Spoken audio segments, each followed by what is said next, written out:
하나님 말씀 볼게요. 창세기 20장, 구약성경 25페이지에 있는 창세기 20장 1절에서 7절 말씀입니다. 찾은 친구들은 일어나서 교독합니다. 마지막 7절은 다 같이 읽겠습니다. 창세기 20장 1절에서 7절 말씀이에요. 창세기 20장 1절. 아브라함이 거기서 네게부 땅으로 옮겨가 가데스와 술 사이 그랄에 거류하며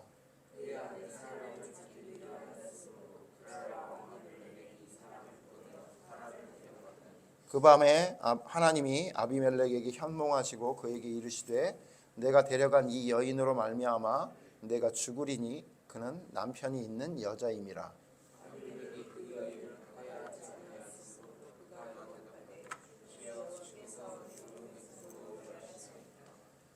그가 나에게 이는 내 누이라고 하지 아니하였나이까. 그 여인도 그는 내 오라비라 하였사오니 나는 온전한 마음과 깨끗한 손으로 이렇게 하였나이다.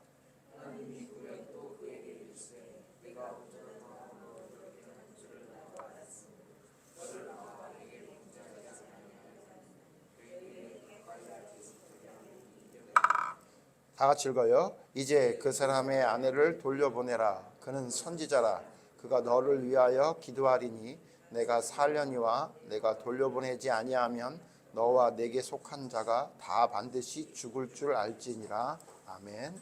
자리에 앉으세요. 오늘은 아브라함의 두 번째 변명 혹은 아브라함의 두 번째 거짓말이라는 제목을 가지고 하나님 말씀 생각해 보려고 해요. 자, 오늘 말씀은 아브라함이 자기 아내를 누이 동생으로 속이고 사라는 아브라함을 내 오빠, 오라버니라고 그렇게 이야기했던 사건이에요. 근데 이거 우리 한번 이전에 본 적 있지 않아요? 기억나요? 이렇게 자기 아내를 누이 동생으로 속인 적이 한 번 더 있죠. 어디 갔을 때인지 기억나요? 아브라함이 어디로 갔을 때 거기서 또 한 번 속였죠? 지역이 어딘지 기억나요? 흉년이 들어서 먹을 게 없으니까 먹을 걸 찾아 어디로 갔다고 성경에 나오죠? 애굽으로 갔죠. 애굽. 이집트로 갈 때 애굽에 갔더니 애굽의 왕 바로가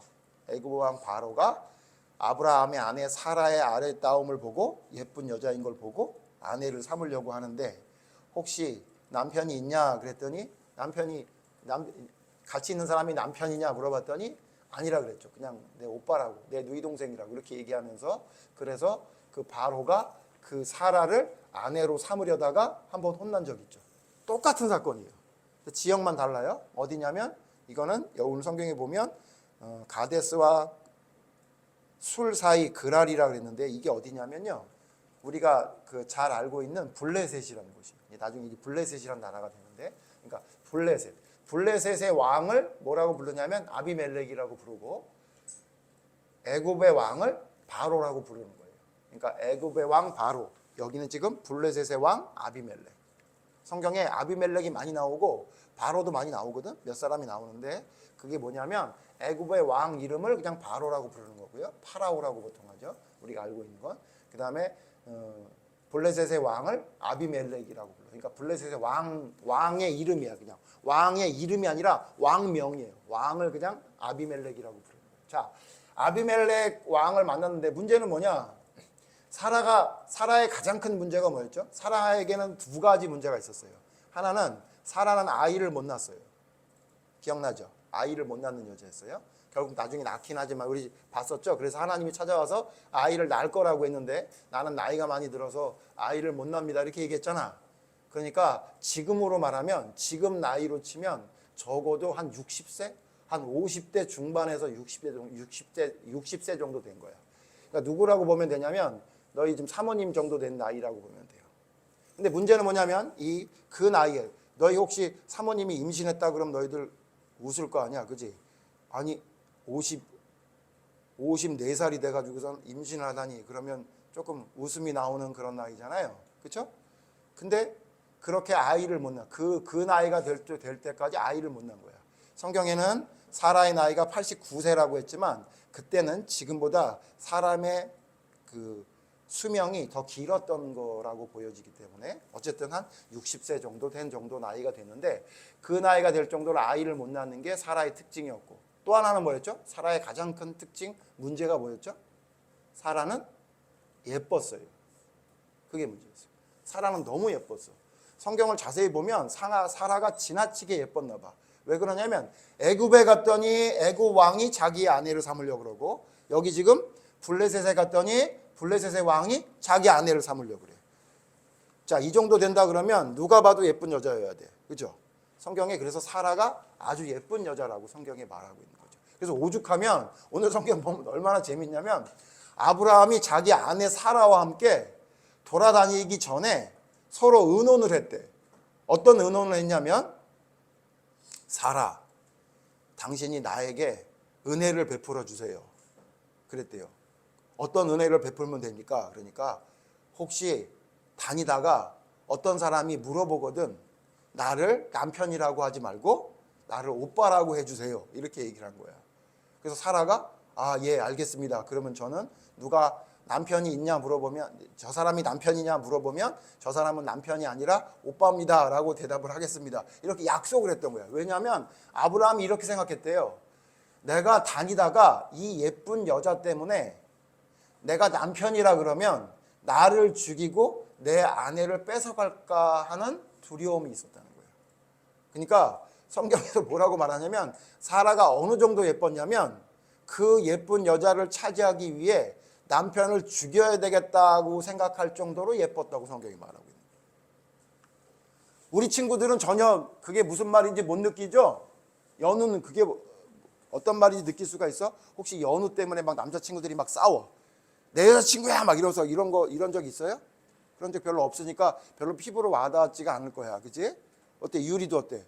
유리를 차지하기 위해 막 남자애들이 서로 막 결투하고 막 이런 거 본 적 있어요? 없죠. 우리 교회 가능성 있는 애가 하나 보이긴 해요. 예, 슬슬 너는 아니야.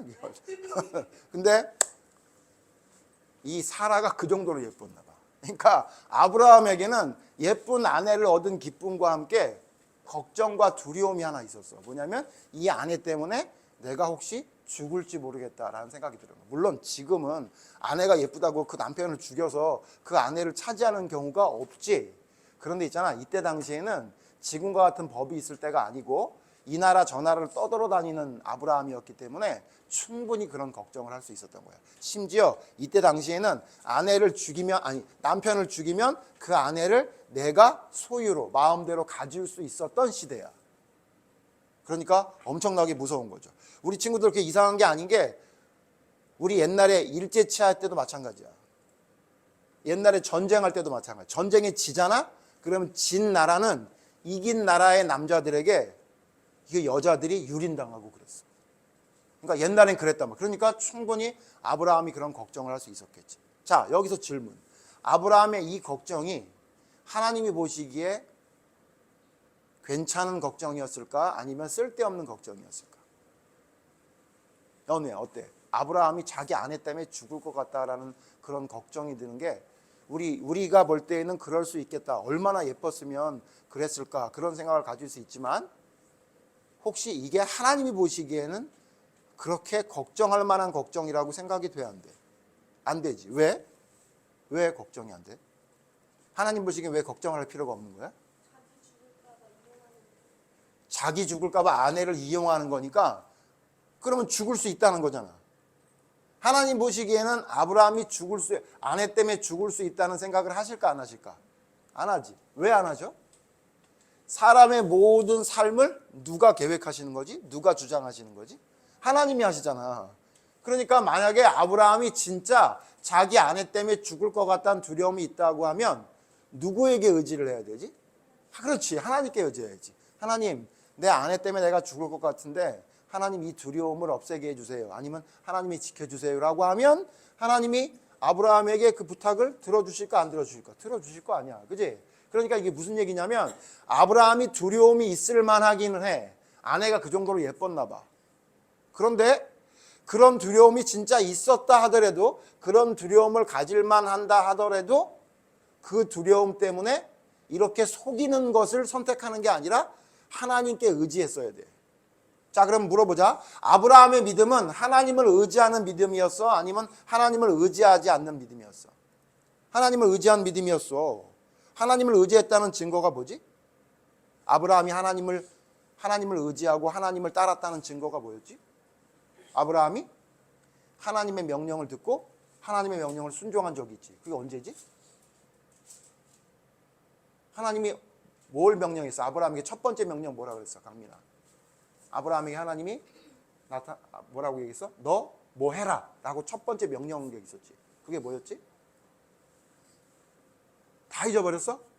하나님이 첫 번째 아브라함에게 명령한 게 뭐였어? 어디를 떠나라 그랬지? 가나안 땅으로 가래. 어디를 떠나서? 너가 살고 있던 아버지 집을 떠나서 가나안 땅으로 가라 그랬지. 기억나? 근데 그때 그 아브라함이 어디로 가야 되는데요? 내비도 없는데 어디로 가요? 이렇게 물어보지 않고 그냥 갔지. 성경에 뭐라고 기록했다 그랬어? 갈 바를 알지 못하고. 그러니까 어디로 가는지 알지를 못하고 하나님이 가라 그러니까 그냥 나왔다고 성경이 말하고 있단 말이야. 그지? 그렇다면 아브라함은 하나님을 의지했던 사람이야? 아니면 자기 생각대로 살았던 사람이야? 하나님을 의지했던 사람이야. 하나님 말씀한 대로 순종했던 거야. 내가 어디로 가든지 어딘지 잘 모르지만 하나님이 나를 보호해 줄 거라고 생각했던 사람이야.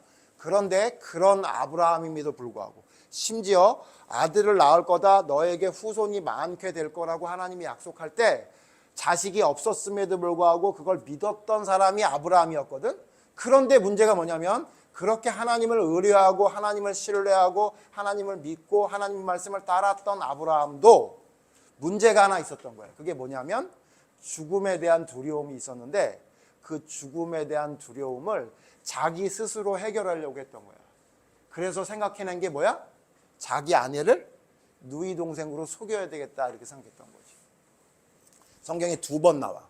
그러니까 한 번 애굽에서 그런 일을 당하고도 블레셋 가서 또 그랬던 거야. 그 얘기는 뭐야? 아직도 그 죽음에 대한 두려움을 아브라함이 해결하지 못했고 아내 때문에 자기가 죽을 거라는 그 두려움이 사라지지 않았던 거야.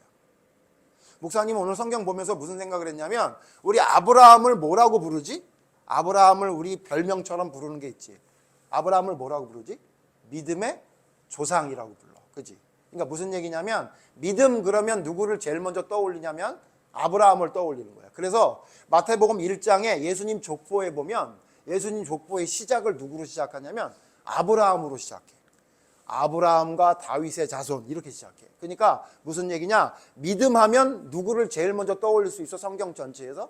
그게 아브라함이야. 그러니까 그냥 믿음 그러면 아브라함이야. 아브라함 그러면 믿음이야. 그럴 정도로 아브라함의 믿음은 모든 사람에게 본보기가 될 만큼 대단한 믿음을 가졌던 사람이 아브라함이었어. 그런데 그런 사람도 뭐가 있었다? 문제가 있었다. 단점이 있었다. 모자란 게 있었다 그 얘기야. 그게 뭐였어? 자기 아내가 너무 예쁘다는 것 때문에 자기 아내를 속여서라도 내 목숨을 부지해야 되겠다. 내 목숨을 지켜야 되겠다라는 생각을 가졌던 사람이 아브라함이었다는 거지. 이건 2가지 의미가 있는데 뭐냐면 그렇게 모자란 게 있어도 하나님이 믿음의 조상이라고 불러주시는구나 라는 걸 우리가 알게 되는 거야. 그러니까 우리가 혹시 있잖아 좀 모자란 게 있어도 하나님이 그 모자란 것 때문에 우리를 내버리시거나 우리에게 너는 내 사람이 될 수가 없어 라고 말씀하시는 하나님은 아니라는 것을 알게 되는 희망이 생기는 거예요. 성경을 볼 때마다 목사님 무슨 생각을 하냐면 나는 아브라함처럼 믿지 못하는데 나는 다윗처럼 하나님을 섬기지 못하는데 그럴 때가 많아. 왜냐하면 성경에 기록된 아브라함에 관한 이야기나 다윗에 관한 이야기나 엘리야에 관한 이야기나 성경에 우리가 알고 있는 그 위대한 인물들의 그 이야기를 쭉 보면 나는 저렇게 믿지 못하는데 라는 생각을 가질 때가 많이 있거든. 그런데 있잖아 이런 사건을 통해 하나님이 우리에게 알려주시는 거 뭐냐면 사람은 누구나 모자라. 심지어 있잖아 믿음의 조상이라 불리는 아브라함도 모자란 게 있었어.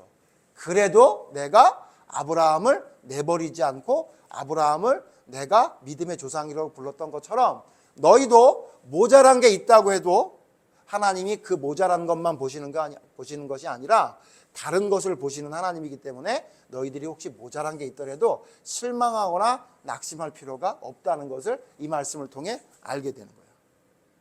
또 하나 뭐냐면 그것만 알게 되는 게 아니라 하나님은 그렇게 모자란 아브라함을 통해서도 일하시는 하나님이라는 걸 알게 해주시는 거예요. 무슨 얘기냐면 우리가 좀 모자르다고 해서 하나님이 일하지 않느냐? 그렇지 않은 거야. 오늘 성경에 보면 있잖아. 아브라함이 또 속여. 그래서 심지어 아비멜렉이 결혼을 하려고 사라를 데려가. 왕궁으로. 큰일 났지. 이걸 돌이킬 수 있는 사람이 아무도 없어. 그때 하나님이 그때부터 일하기 시작해. 어떻게 일하냐면 꿈에, 아비멜렉의 꿈에 나타나. 그래서 뭐라 그러냐면 너 남편 있는 여자를 건드리려고 그래? 너 다 죽여버릴 거야.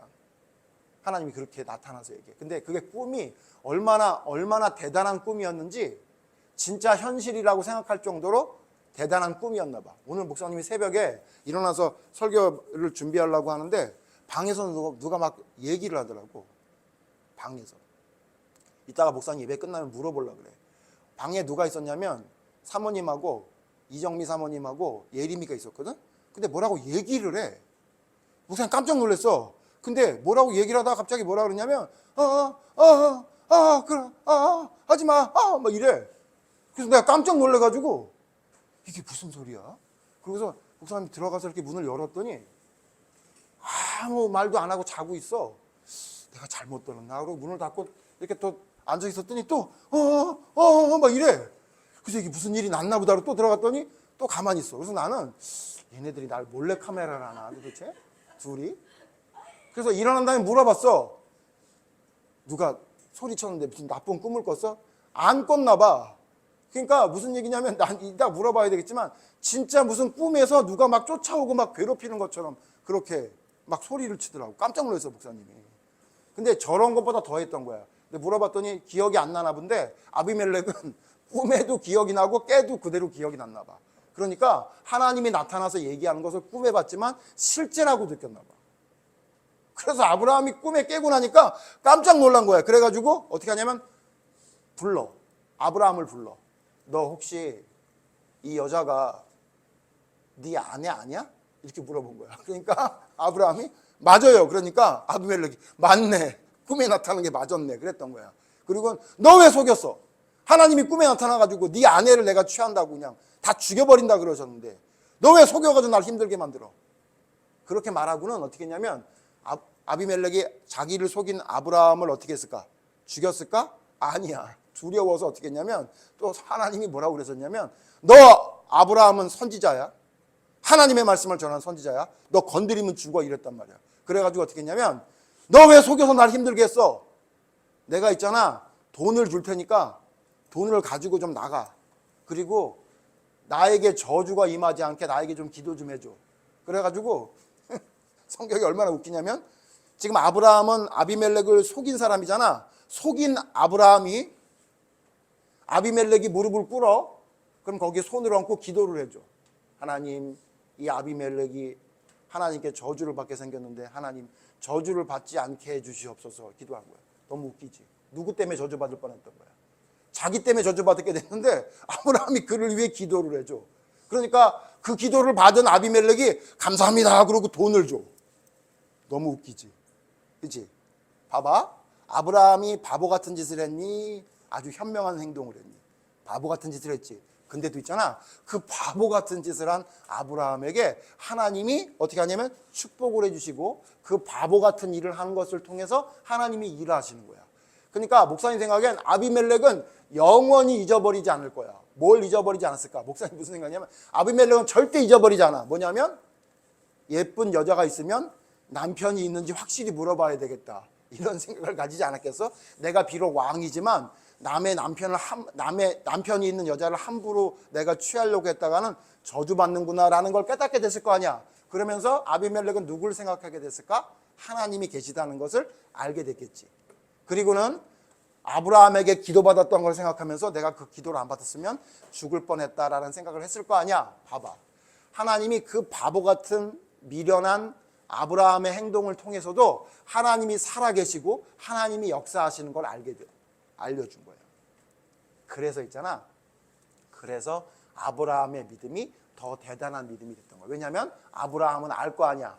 자기가 멍청한 짓을 했는데 그 멍청한 짓을 통해 하나님이 나에게 오히려 축복을 해줬다. 그러니까 지금 일어난 모든 일은 내가 한 거야? 하나님이 한 거야? 하나님이 한 거라는 걸 분명히 알게 된 거지. 우리 친구들 기억해야 돼. 우리의 모자란 점이 있어. 아마 너희들 모자란 게 뭐냐고 물어본다면 목사님이 1시간 얘기할 수 있을 거고, 너희 분방 공부하는 선생님은 밤새 얘기할 수 있을 거야. 너희들의 모자란 게 뭔지를 선생님들이나 목사님도 잘 알아. 그런데 있잖아, 걱정하지 말아야 될 것은 우리에게 모자란 것이 있다고 해서 하나님이 야, 이 모자란 놈아 저리 가, 이렇게 안 하시는 분이야. 그 모자람을 통해서도 하나님이 일하시는 분이야. 그러니까 우리가 기억해야 돼. 2가지 기억해야 돼. 하나는 뭐냐면 내가 모자라도 하나님은 나를 버리시는 하나님이 아니다 라는 생각을 해야 되고, 또 하나 뭐냐면 내가 무엇인가를 이루어냈다 하더라도 그건 내가 한 게 아니라 모자란 나를 통해서 하나님이 하셨다는 것을 기억해야 돼. 오늘 말씀을 통해 우리가 깨닫게 되는 건 그거야. 모자라도 하나님은 우리를 선택하시고 우리를 버리지 않으시고 모자란 나를 사랑하시고 나를 지켜주시는 분이야. 꿈에 나타나서라도 지켜주시는 하나님이야. 또 하나 뭐냐면 내가 뭔가를 이뤄냈어. 막 아비멜렉 왕이 나에게 막 돈을 주고 나에게 막 이것저것을 주면서 오히려 왕보다 더 높은 사람이 된 것처럼 그에게 기도도 해줬어. 그래도 뭘 알아야 돼? 혹시 내가 대단한 모든 일을 이루었다 하더라도 그건 내가 한 게 아니라 모자란 나를 통해 일하신 누가 한 거야? 하나님이 하신 일이라는 걸 깨달아야 돼. 그래서 있잖아, 진짜 믿음의 사람은 2가지를 안 해. 첫째 뭐냐면 낙심하지 않아. 물론 낙심이 될 때가 있지. 그러나 끝까지 낙심하는 사람이 되지 않아. 낙심이 되더라도 내가 왜 아내를 속였지? 이 바보 같은 놈, 이 모자란 놈, 이런 생각이 들더라도 그래도 내가 지금부터 정신 차려서 하나님 앞에 서면 하나님이 나를 버리지 않으실 거야 라는 희망을 갖게 돼. 그러니까 믿음의 사람은 절대 낙심하지 않아. 낙심에 빠져 있지 않아. 거기서 헤어나오지 못하는 사람이 되지 않아. 그래서 목사님이 자주 얘기하지만 우울한 생각이 들 수는 있지만 우울감에 빠져서 이상한 행동이나 결정을 하는 사람이 되지 않아. 왜? 모자라도 하나님은 우리를 사랑하고 나를 하나님이 붙들어 주시는 분이라는 걸 알기 때문에. 또 하나 뭐냐면 믿음의 사람은 그러기 때문에 교만하지도 않아. 내가 뭔가를 이뤄냈단 말이야. 어디 가서 상을 타고 뭐 좋은 학교에 붙고 좋은 직장에 가고 막 결혼을 잘해가지고 막 사업을 했는데 성공이 되고 막 그런다 하더라도 절대 교만하지 않아. 왜냐하면 알아. 모자란 나를 통해서 하나님이 일하고 계신다는 걸 알기 때문에 내가 이루어낸 모든 것은 내가 한 게 아니라 하나님이 해주셨다는 걸 알기 때문에 절대로 교만하지 않아. 그래서 부자가 됐다고 해서 가난한 사람을 업신여기지 않고, 내가 혹시 권력을 가졌다고 해서 밑에 있는 사람들을 함부로 대하지 않아. 내가 똑똑하다고 해서 무식한 사람들을 무시하거나 바보 취급하지 않고, 내가 가지고 있는 모든 것은 사실은 하나님이 주셨다는 것을 알게 되는 거예요. 이 2가지를 깨닫게 되는 게 진짜 믿음이야. 그래서 진짜 믿음의 사람인지는 뭘 보면 아냐면 저 사람이 교만한가 보면 알아. 교만하면 아직 모자라는 거야. 또 너무 낙심에 빠져가지고 우울하게 살고 있잖아. 그것도 올바른 믿음에 선 사람이 아니야. 그래서 믿음의 사람은 겸손하고 교만하지 않으며 어떠한 상황에도 낙심하지 않고 하나님을 바라볼 수 있는 희망과 소망을 가지는 사람이 될 수 있는 거야. 목사님은 우리 친구들이 아브라함의 사건을 통해서 이 2가지를 깨달아서 어떤 상황이 되든 그 모자란 것을 통해서 낙심하는 사람이 되는 것도 아니고, 또 내게 얻어지는 걸 통해서 교만한 사람이 되지 않고 항상 하나님을 바라보고 진짜 올바른 믿음을 위해서 나의 모자람을 채우고 교만하지 않고 하나님을 바라보는 올바른 믿음에 설 수 있는 사람이 되기를 바라요. 기도합시다. 감사합니다. 하나님, 아브라함은 하나님 믿음의 조상이라 불리는 사람이었고, 아브라함에서 아브라함으로 모든 사람들의 믿음의 본이 되는 사람으로 이름도 바꿔주셨지만, 이름이 바뀐 아브라함도 애굽에서 했던 행동을 또 합니다. 아마도 그에게는 우리와 똑같은 인간의 두려움이 있었기 때문일 것입니다. 그래서 아내를 누이 동생으로 속이고 자기의 생명을 유지하려고 했다고 오늘 성경은 말하고 있습니다. 하나님, 이처럼 모자라고 답답한 아브라함도 하나님은 버리지 않으시고 꿈에 나타나 아비멜렉을 책망하시고 아브라함을 살려주셨습니다. 하나님, 이 사건을 통해 기억하게 해주시옵소서. 우리의 모자람이 하나님의 영광을 가리우지 않을 수 있도록 바로 잡아야 하겠지만, 그러나 우리가 모자라다고 해서 하나님이 우리를 버리는 하나님이 아니라는 것을 기억하게 해 주시옵소서.